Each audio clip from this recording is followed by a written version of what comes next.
12 Nation, it is time to rejoice. Our 2025 NFL draft is in the books, but before we start our recap, I need you to drop a like, drop a follow, and drop a 12 in the comments if you are ready for the football season. We made a lot of great picks. We made some picks that made me scratch my head, and we made some picks that made me go, what are we doing? And a lot of those picks, after reading some of these articles and talking to some people, actually start to make sense in my head. We're starting off with our first round pick. I just want to say I knew we were going guard in the first round. I did have us taking Tyler Booker. I'm pointing to a mock draft I did. I had us taking Tyler Booker. Obviously, the Cowboys stole Tyler Booker from us, but I think it was a blessing in disguise because Gray Zabel out of North Dakota State is an absolute stud. 6'6", 313 pounds. Gray Zabel, perhaps the most commonly tied to Seattle in first-round mock drafts, indeed ended up in the Emerald City as head coach Mike Macdonald is happy about it, especially if Zabel, who started at every position on the line except center in his 41 games, 5-year college career, can stick at guard like Hawks think. That would be a massive W. Now, this is a guy that can play any position you need him to play. You need him at left tackle, boom, left guard, right tackle. I'm sure we could teach him how to be a center if we needed to. This is a guy, we're going to put him on our weakest part of our O-line, which he's probably going to stay at guard, and he's going to be a day one starter. He's going to make a day one impact. I think this was our best pick of the draft, but I think we do have some sneaky picks. I think we went and got a guy here that is going to protect the quarterback that got sacked over and over and over and over again at the end of last year, and it just destroyed his confidence leading into playoffs. We're going to give him some protection. We're going to give him some help on that O-line. Next, our second round pick, which I think was another absolute steal, Nick Emmanwori. I know I said it wrong. I'm sorry. Safety out of South Carolina. It's never a bad thing when you can draft two players who are commonly mocked to be your number one pick, which is precisely what the Seahawks were able to pull off when they made a deal with the Tennessee Titans to trade up in the second round Friday and grab Nick Emmanwori. Now, I don't want to say it, but it's kind of true. Legion of Boom vibes. Look, I'm not saying it's the Legion of Boom. I'm just saying the way we are double downing and solidifying our defense, we have absolute dogs over there. Now, will anything ever... By the way, 6'3", 220 pounds. Reminiscent of another Seattle Seahawk back at safety that we all know and love. Hopefully he can take a step into those shoes and perform as well. But I think we're doing great things with this defense. We're getting a lot of depth. We're getting a lot of big guys, a lot of guys that are going to go out there and be absolutely physical. And that is Seattle Seahawks culture on defense. I think Mike Macdonald is a great replacement for Pete Carroll. With another pick in the second round, we have Elijah Arroyo. This one had me scratching my head. I was like, I feel like we had a pretty decent tight end room. But when you look where Mike Macdonald's coming from, oh, they had Mark Andrews. Oh, they had Isaiah Likely. Well, now, oh, we have Elijah Arroyo, tight end out of Miami, 6'5", 250 pounds. Arroyo, a stud. The first three picks, this is by the way, Seattle sports host, longtime college football analyst, former NFL quarterback Brock Hurd took to social media to make a declaration after Seahawks' third pick in the draft. Elijah Arroyo, stud.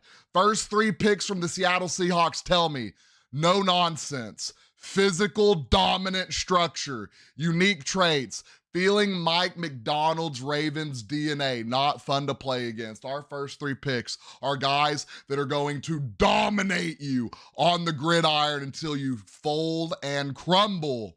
I love what Mike Macdonald is doing with the team. Elijah Arroyo fits into the scheme of no fun to play against kind of dudes with his big frame, but also with his ability to make big plays. In 2024, he caught 35 passes for 590 yards and 7 touchdowns, and his 16.9 yards per reception was the best of all FBS tight ends, with at least 20 catches. What I'm seeing is this is going to be a guy we're going to throw in there in the red zone, and we're going to let him wreak havoc. Love to see it. And with our third round pick, guys, do y'all remember, Seattle fans? Let me know if you remember last time that We picked a quarterback in the 3rd round. Anyways, am I saying he's going to be Russell Wilson? Absolutely not. I actually was very upset when we drafted Jalen Milroe that I had it explained to me he's going to be a special type of quarterback. They're going to use him in certain packages, kind of like, I can't remember his name off the top of my head. I don't know why. The guy over in New Orleans on the Saints, I don't know why I can't remember his name. He plays quarterback, wide receiver, running back, tight end, whatever you need him at, he's going to go out there and play. I think that's what Jalen Milroe is going to be. He's going to be our Swiss Army knife. We need him to go out there and catch a pass. Maybe he'll do it. We need him to go out there, run the rock. Maybe he'll do it. He's going to be an insane red zone quarterback. He's going to be in a lot of red zone packages. And if we can teach him how to throw, maybe a potential future quarterback. When you look at guys like Jalen Milroe, athletic specimens, you got to think, oh, is he going to be like a Josh Allen or is he going to be like an Anthony Richardson? Sorry, Anthony Richardson, you are on the latter half of this. Seattle, dear Lord, Chad, I'm sorry. Seattle drafted a quarterback for just the 3rd time since John Schneider became general manager in 2010, and it gave them a whopping 5 on their roster after signing Sam Darnold, Drew Lock. We did end up trading Sam Howell, though the number would go back to 4 the next morning. As for Milroe specifically, he is a dynamic player who can run with the best of them, and he doesn't throw with great accuracy, even though his arm is plenty strong. Again, I'm telling y'all, strong arm, athletic. We're either going to have a Josh Allen or an Anthony Richardson. So we're going to see how that plays out. Was I excited about it? I'm skeptical. I'm hoping for the best. And in the 5th round, we take Rylie Mills, D lineman out of Notre Dame. You know those D linemen out of Notre Dame are absolutely special. 6'5", 291 pounds. The reason we got him in the 5th round, he's coming off an ACL tear. This man had 7.5 sacks and 9 tackles for a loss in 13 games. Middle D lineman. Ladies and gentlemen, 291-pound D lineman, 7.5 sacks, 9 tackles for loss. This is a big boy that can get through that line and get in the backfield and absolutely dominate on the line of scrimmage. I think it's a great pick. I think we got an absolute insane steal in the 5th round of a guy coming off a knee injury. Super unfortunate, but he's going to bounce back. 23 years old, have no problem with it. Next, we have Tory Horton, wide receiver out of Colorado State at number 166.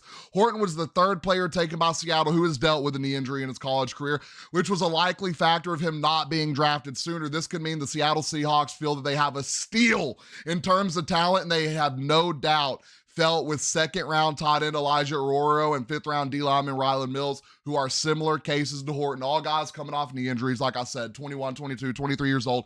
If it's not the Achilles, I'm not super worried about it. We all know the Achilles can zap your explosiveness. The ACL, different. I think they're all going to recover fine. They're going to be great. I think they're 3 massive steals for the Seattle Seahawks. By the way, 6'2", 196 pounds. Gonna dominate on the line of scrimmage. Love to see it. And then we took a fullback, Robbie Ouzts. Welcome to the running back room, brother. We're not gonna talk about that one too long. We have another guard, Bryce Cabeldue.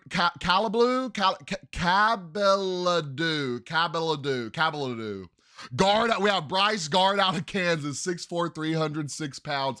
An all Big 12 honorable mention in 2024. Bryce started at left tackle as a senior after previously playing right tackle over 5 years in Lawrence. He started a total of 45 games on the O-line, but he is projected as a guard as a pro. We're doubling down on the guards, chat, where the Seahawks plan to play him. Day 1 starter, potentially. I don't know. We'll see. Maybe he'll be a rotation guy. I would hope a 6th round pick isn't a day 1 starter, but he has the size, 6'4", 306 pounds. He's played tackle. So guard shouldn't be a hard transition for him. I think that what we're doing with our O-line is absolutely a W. Next, in the 7th round, we take Damien Martinez, running back out of Miami. In an already stacked running back room, they're going to be battling for who is the 3rd guy on the roster, who is going to be taking basically what? I don't know. third down, not third down back, but they're going to come in, kind of change a pace back. While Damien Martinez is coming out of Miami, local college football fans will remember him from his time. He was the lead back at Oregon State in 2022, 2023. He rushed for a career high 1,185 yards as a sophomore with the Beavers, go Beavers, for 9 touchdowns and 6.1 yards per carry. Sorry, but that was just as good as 2024 with the Hurricanes on less attempts with 1,000 yards, 10 tuds, 6.3 yards per carry. He is going to be battling a lot of guys in the running back room. Obviously, our 1 and 2, Kenneth Walker, Zach Charbonnet. We have Kenny McIntosh. We have George Halani. And now we have Damien Martinez. It's going to be a stacked running back room. We're going to figure out what's best for the team, though. And at pick, does it even say what pick this is? It doesn't say what pick this is. We take Mason Richman, guard out of Iowa. Another guard, by the way, 6'6", 260 pounds. If y'all know anything about Iowa football, they produce absolute dogs on the O-line. Mason Richman was an all Big Ten honorable mention for the second straight season after starting at left tackle in all 13 games for the Hawkeyes his senior year. He started 52 career games, most by an Iowa offensive lineman since Kirk Ferentz became the head coach in 1999, including 43 straight. And considering the reputation Iowa has for offensive linemen, that's a pretty notable accolade. There's little doubt Richmond will arrive in Seattle coached up, ready for the road ahead. I like the pick. I like it. And I think this one's last but not least. Last but not least, we have Ricky White, the third wide receiver out of UCLA. When I read this passage to you, you're going to think, is this Percy Harvin? No, I'm just playing. Maybe. I don't know. This guy is going to be very impactful. I don't know if it's going to be in the wide receiver room. I don't know if it's going to be in the return game, but he is going to be very impactful at some point on the field.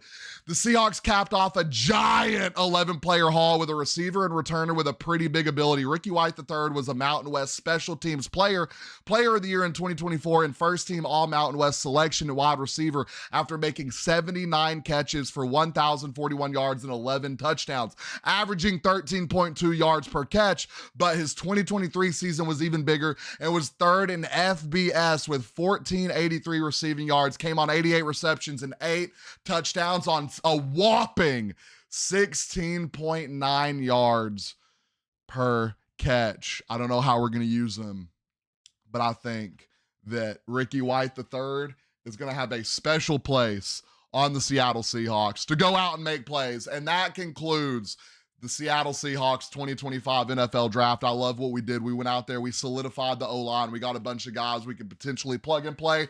We went and got a guy in Jalen Milroe who can absolutely make plays if we throw him in some red zone packages, throw him in some different offensive packages, maybe throw him at some different positions when we need to. We went and doubled down on the tight ends. We have a really solid tight end room. And we went and got a massive, big safety, like we all know us Seattle Seahawks fans love to see. So what I need you to do, 12s fans, down in the comment on a scale of 1 to 10. 1, let me know who your favorite pick was of the draft. Rate the draft on a scale of 1 to 10.